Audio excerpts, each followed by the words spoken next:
was back at the other side of Grandma's place where... Well, this is the other side of Hartford. Mm-hmm, yeah. Yeah. That was all New Ghent when I was a boy. There's some pictures of y'all talking because while Mr. Epstein is introducing you, there'll be these pictures rolling. Now, if you have any questions to ask me, if you want her to ask me questions, or you just want me to look at her when I'm talking? You just talk to me. You just talk to her, but I'm not worried about your audio right now. You just keep looking at her and you can talk about Yeah. You can just talk to her and tell me how pretty I am and all that stuff. I've already done that. Yeah, you can do it again. Girls can't hear that too often. I like you with you're around to the around there with the election day when you got on that little outfit. Yeah, You're cute as a button, yes sir. All right, let's start rolling. And you go ahead and just give me about 10 seconds and just start talking just like you've been talking. Okie dokie. But look at her and don't look at me. Okay. I'll tell you, every time we get ready to start, I'm going to do it like now. I just go 3, 2, 1, and that just lets you know I'm ready. So you start talking, but don't start immediately. Think about 3, 4 seconds and then start talking. All right? 3, 2, 1. My name is Stephen Ames. I was raised here in this home that my father built in 1911. Mother and Daddy came in from Churchland in 1910. He went to work with the Pennsylvania Railroad down here and stayed there with them all during the busy season. When the busy season was over and work got slack, he was furloughed. So he went with the Virginia Electric and Power Company, and the Virginia stayed with them for 40 years. Now, when Mother and Daddy came to town, they brought their cow with them. And a lot of people brought their cows with them back in those days, because in those days, everybody had large family. There was 8 of us here in this home, and we consumed the biggest part of the milk that cow gave. But we did have neighbors to come in with a quart jar and try to buy some of our milk. And they would go home with that nice fresh milk, and it gave Mother and Daddy an idea that they would have a sideline with Daddy's job, and we would run a small milk business. So we did. We opened up this milk business here. All of us kids checked in, and all of us had jobs to perform, like washing bottles, washing the buckets, and taking the cows out and staking them, and bringing the cows in and milking them, and putting them over in the wooden stable for the night, and so forth and so on. And we had a nice little business going along here, and the money come in mighty good. It helped us with our education, and it helped us have more things in life. And it was very nice having our dairy here. We all loved it because it was our business. My father had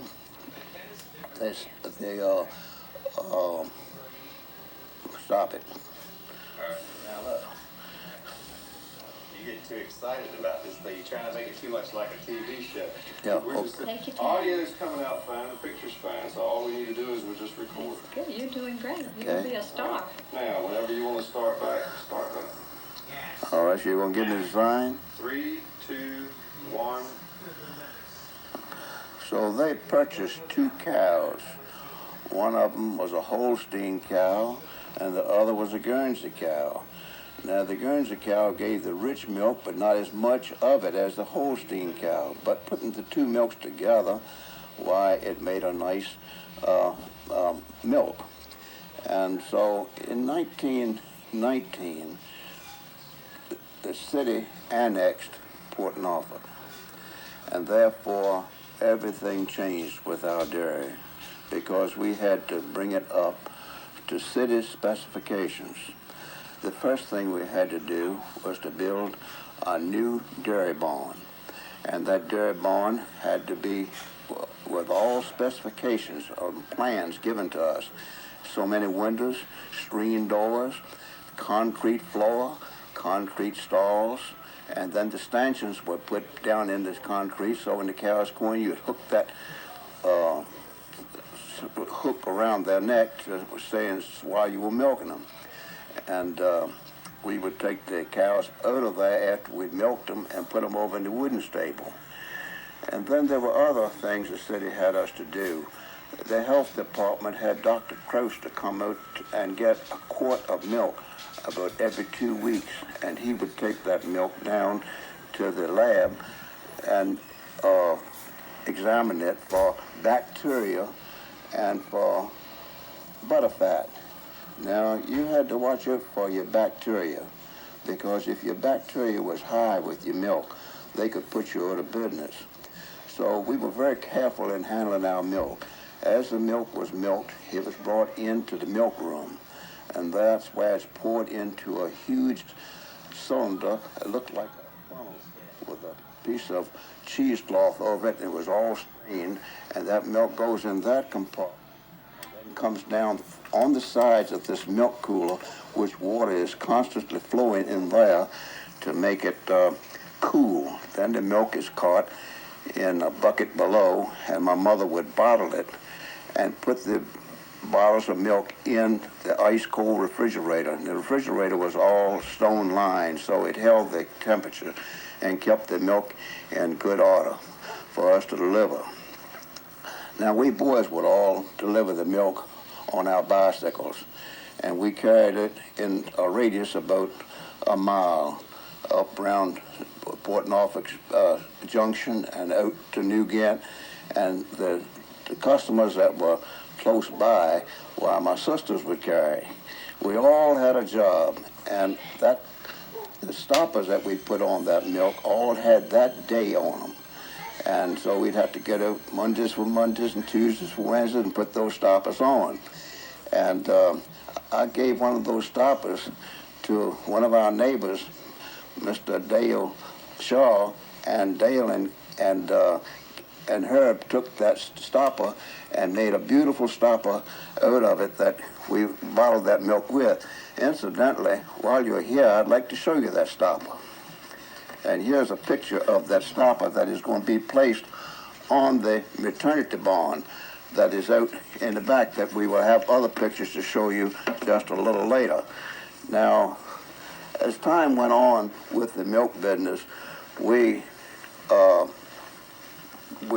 boys were getting big, and we were graduating high school and getting other jobs. So Mr. Walker, Felix Walker, had a farm out on the Suffolk Boulevard, and he was very much interested in buying my father's dairy. So he bought the whole business, the customers, the bottles, and everything. And he started it and gave it a name as the Pine Grove Dairy. And Mr. Walker did very well with the Pine Grove Dairy until he died. His son took it over. And then it got larger because he went over to Norfolk with the dairy, and those ships down at the naval base all were furnished their milk, and that took a large, he had to buy milk from other dairies to bring in here to sell. And they had horse and wagons all over the city of Portsmouth delivering milk on different routes. Now, Mr. Walker sold the dairy later on, after it was such a big success, to the Pet Dairy Company. And the Pet Dairy Company is still operating in this area. Now, let me tell you a few things about our buildings in the back here that are so old. They're still there, and they're still in use. But we had one old building that was just leaning over into alley-like, and it looked like it was dangerous. So it was either tear it down or repair it. And Mrs. Dale Kelly came over to see me and talk to me, and she says, we neighbors are going to get together and we are going to restore the old barn that you all use for the birthing of the calves. And they did. They came over and straightened it up, boarded it, putting in new boards, and they painted it, and it looks beautiful in there, and they didn't charge me a penny. And so we're very proud of that. Now, getting back to Port Norfolk with some of its history, I'd like to tell you about me when I was a little boy, 6 years old. Around at the Port Norfolk School, we used to go over to the fire station, which is just about a half a block from our home, and watch them drill those horses with the fire engine. Now, those horses would come out of the stall, back up to that old steam engine that was all shining, nickel-plated there and all ready to go. Steam was up in her, and they'd take it right out on the street and go down the street. You see smoke coming up, steam stack. And we thought that was just wonderful to go down there when they were having those exercises with that. And I've seen 3 fire stations. One of them was over on Broad Street, and that was volunteer fire station. And do you know the volunteer fire station caught on fire? And they were fortunate enough to save the equipment. The equipment that they had was a dread big old wheel with a hose wrapped all around it, and when they rang that bell, which was from the tower that they had built there, why, the volunteer firemen would all rush around there, and you look down the street, and there they come, all pulling that thing and hooking it up to a fire hydrant to put the fire out. So it was, then they built us a new fire station. And we're all now set up in which used to be Norfolk County is now quite a change in it. And then I'll take you down to the waterfront. Now, I've seen 3 bridges go up over there. One of them was there when I came, and I saw a new bridge built later, and now I've seen this brand new bridge just been built, and then our waterfront used to have all sandy beach. And there was a casino down there, and we'd have picnics and merry-go-rounds and hotels and everything. Press the red button.